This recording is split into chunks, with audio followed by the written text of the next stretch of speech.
Madam, आपण पुढे जिल्हा परिषद मतदारसंघातून राष्ट्रवादीच्या उमेदवार म्हणून उभा होता आणि आज भरघोस मताने आपण निवडून आलात. काय सांगाल या निवडीबद्दल?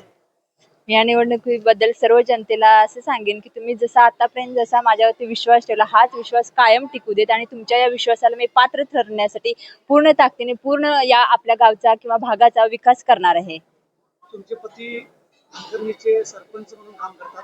तुमचे सासरे 2 वेळा जिल्हा परिषदे म्हणून सदस्य आणि अर्थ आणि नियोजन खात्याचं सभापतीपद त्यांनी भूषवलेलं आहे.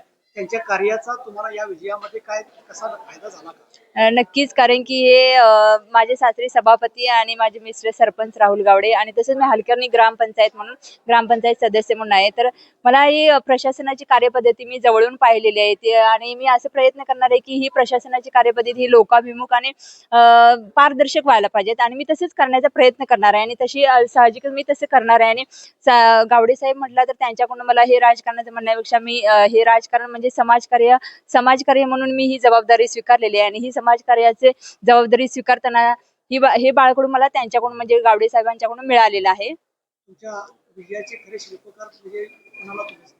खरे शिल्पकार असं मी कुणाचं एकाचं नाव घेणार नाही, कारण की हा विजय ही निवडणूक किंवा जनतेचा हा विश्वास आहे माझ्यावरचा आणि यामध्ये शिल्पकार म्हटला तर पूर्ण जनतेचा हा विजय आहे. गोरगरीब जे कोण असतील, वृद्ध, महिला, ताई, माई, अक्का जे कोण सर्व आहेत ते सर्वजण या निवडणुकीचे विजयाचे शिल्पकार आहेत. धन्यवाद. तुमच्या पुढील कार्याला धन्यवाद.